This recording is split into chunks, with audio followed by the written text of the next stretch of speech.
Oh yeah, it's Robbie from Chatting Tracks. How you doing? I thought I'd just get out and about, and I want to talk about something. It really annoyed me, so I just thought I'd have a walk and I'd talk about it at the same time. Now, as you know, I'm not really one for starting rows on YouTube and things like that, or starting arguments. I just like to talk about music, but this is music related, and I feel like I need to talk about it. So I was looking on Line yesterday, and there's some creators out there that have got massive channels, and I mean really, really big channels. We're talking 3.5 million, you know, 1.5 million, things like that. You know, they're big channels. They've got really high subscriber counts, and they're doing well. You know, it seems like it's their job and bits and bobs like that. Now, I'm a relatively small channel. I've got less than 2,000 wonderful subscribers that are following me, listening to me talk about music, waffling on and bits and bobs like that. And it just seems to be that the bigger channels don't understand how it works anymore. They're such big channels, they don't get it. Now, what's happened is I'm not going to name names because I don't want to start any rows, but they, you know, if you look at it, you'll see who they are. But what they've done is they've basically gone on and said, look, I've been doing videos, like reaction videos, like I do reaction videos, and I don't make any money because the copyright comes in and takes it and all this sort of stuff. Now, if you make content about music reaction videos, you know straight away you're not going to get the money because the artist gets the money, and that's how it works. They take the money from you because it's their content and they own it. So here's what happens. Once you upload a video to YouTube, what it will do is it will read the file as you're uploading it. Then it will say, put your title in, put your thumbnail in, and your key bits and bobs like that. But what it'll also do is it will scan the song for music. If it finds music, it will flag up on a copyright. There's a couple of things that happen. The first one that can happen is it will come up and it will say, this video is completely blocked. They can't see it and they can't hear it. Now that's the worst case scenario because you just knackered your entire video.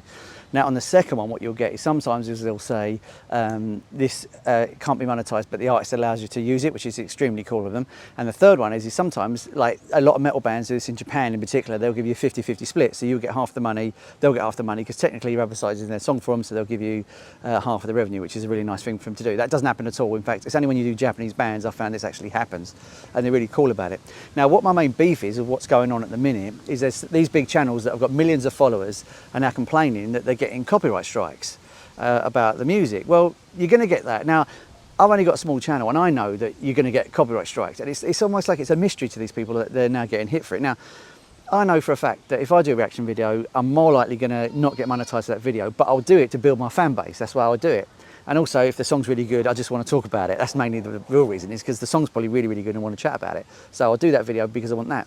But then what I won't do is complain I won't get the money, because obviously I'm not going to get the money. That's how it works. If you make the video and you upload it, that artist automatically gets the money. Now, they're saying that because they've got a lot of followers, like 1 million plus and bits and bobs like that, they should get the revenue for it because they're technically advertising it on a larger scale. Now, I understand that completely. I do get what they're saying, but the point is as well, is you can't make something and then complain when it doesn't go your way. And this is basically what's happening. Now, one of them even said, I've got a lawyer that fights this for me. Now, who has got a lawyer for a YouTube channel to fight copyright all day? So it tells me they're doing perfectly fine. Now, don't get me wrong, it all comes down to revenue. People do YouTube because they want to make money. Don't get me wrong, I'd love to make enough money to do this all day long, but I don't. I've got a day job. I do this on my days off and on my holidays. I'm always working on it. I'm very rarely resting, and I'm constantly creating because I just love music and I want to talk about it. And this is the idea of what it's behind it, you know? So these artists now that are coming out that have got really big channels, you know, 1.3 million, 3.5 million, are moaning they don't get the money they deserve for making these videos. One of them said, I do top 10s of like the top 10, what's the word? Like I do a top 10 rock out songs of all time or something like that. Then I get hit 10 times for copyright. Well, you're going to get hit 10 times. Of course you are. You've got 10 pieces of other people's material on it. And it's one of those things where if I could do those sorts of lists and gain loads of followers by playing the original music, of course I'd do it. Of course I would. Only an idiot wouldn't do that. But I understand the fact that you're going to get copyright strikes if you do that. And that's the frustrating part about it. They seem to just not understand that this is going to happen. It would have happened from the start, and somehow they've forgotten that you do have to pay the copyright royalties, and that's the real strange part about it. So this really is what has made me annoyed about this whole conversation, is the fact it's just people that are doing extremely well, and they're now going, I don't know how my channel's going to survive, and da-da-da. Well, here's what I do, right? You've got millions of subscribers. I've got 2,000 wonderful, just under 2,000 wonderful subscribers. Here's what I do. I do a reaction video to get it out there, to get a song that I really like heard, or just to react to it for the first time because people suggested it. And then I make content without copyright music on it. That's what you do. And it's almost as if they're going, oh, I can't survive now because I can't get the copyright. It's like, well, you shouldn't have done it in the first place. You know you're not going to have the copyright. What are you talking about? It's not a new thing. Even I know. I've only had my channel just over a year. And even I know that's not going to work. You can't sustain that. You can't take other people's music, expect to get paid for it. Like, don't get me wrong, my solution would be a 50-50 split. I do think that is fair, because if you're reacting to someone's music and you do give it a bump, not that you'd ever know that, then you do deserve something for it. You do deserve, like, and don't get me right, a 50-50 split I did with a Japanese band. It really, it gave me like a tenner. It really bumped me up and it was great. And I think a 50-50 split is really fair, because both parties win. Now, I've been told it's the record companies are doing it, not YouTube, and that's fair enough. But you can't complain when it doesn't go your way. And that's basically what's happening. They're going, oh, I don't know how my channel's going to last. It's like, well, why don't you do what I do? One, you're going to have to throw out into the wind to maybe get some more subscribers with, or just to build your portfolio with.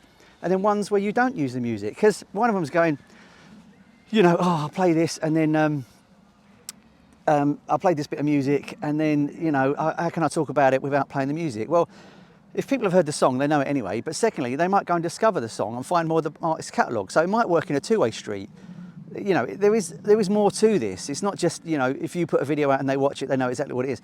And this is like I'm saying, if you do a top 10 list and then you get copyright strike for all those 10, then that's just tough. It's just tough. That's how it is at the minute. And like, I'd do that as well, because I'd be really successful if I was playing, like, say I did the Beatles top 10 hits of all time, which I have done, and then I played those tracks in it. Of course it's going to be more popular, because people can hear the music straight away. It's part of the content creation process. But you have to accept the fact that you can't do that and then cry when you can't do it. It's just, I just don't understand it. It seems to be that the bigger the channels are, the less grounded in reality they are. And it's almost like it's like a CEO of a company going, oh, I got $100 grand bonus, but I wanted 200. It's like they don't realise their privileged position and what they're doing, and it's just really infuriating when you've got a small channel that you're trying to grow and you're working really hard on it. And it's, I love every subscriber. I really appreciate it when they do it. I love every comment, because people are reacting with me when they don't have to, because I'm just an old geezer talking about music. And then these big channels sort of go, well, I don't have to worry about that now, so I've got to worry about where the money's going to come in from.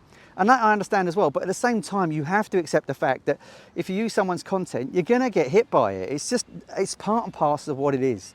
And I just found it really infuriating. And there's 4 creators at the minute that have just jumped online and they're all moaning about it.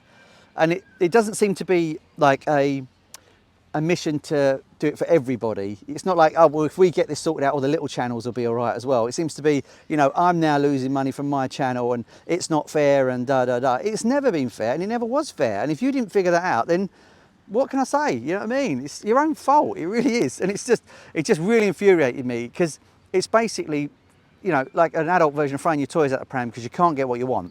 And if you made that mistake, then that's up to you. You made that mistake. No one else did it. And it's no one else's fault if you use content material. But I don't know. I think I'm just whinging a bit now. But it's very rare that I come on to YouTube and moan about anything or complain about anything. But I do think some people need a bit of a reality check every now and again. And they need to get their feet on the ground and understand what they've achieved is amazing. If they've got millions of subscribers, what they've done is absolutely amazing and incredible. And sometimes, it's just never enough. So, do what I do. You make a reaction video that you can just throw out and won't make any money on. You do top 10s without the music, because that's what you've got to do. One of them even said you can get whitelisted, which means you have a deal with a record label. Like, who can do that? What small channel can do that? This is definitely big channel problems, you know what I mean? And it's just infuriating a little bit that it just seems to be, we're not getting what we want, so I'm going to moan about it. It just seems to me that there does need to be a fairer system for distributing money between content creators and songwriters and artists and things like that. I do agree with that. There does need to be a better deal. But at the same time, you've got to be smart about what you're making and what you're putting out, and then you can't cry when your chips don't come in, and that's basically what's happening. So thanks for watching this. If you like the video, subscribe. I know I've been a moany one on this one, which I don't normally do. If you look at the whole of my channel, I've only done one other video. I had a load of hate comments and I spoke about those, but anyway, it's just something, when something just really niggles you and you've got to talk about it, and you think, I've just got to talk about this because this is going to do my head in if I don't talk about it. And I'd love to know your opinions in the comments. Let me know what you think about it as well. And I don't mean to trash out any big creators, because I think what they're doing is amazing and their content is really good as well. I'm not trashing out any of their content or their channels. It's just the atmosphere around this subject has really annoyed me a little bit, and I just wanted to come on and talk about it and just you know, famous people YouTube channels. That's a whole nother video I could make. That really annoys me as well. But anyway, that's another thing. Have a great day. Like and subscribe if you can. Let me know in the comments what you think about this, what I've just spoke about. And yeah, have a good day. Love and peace. Ta-da.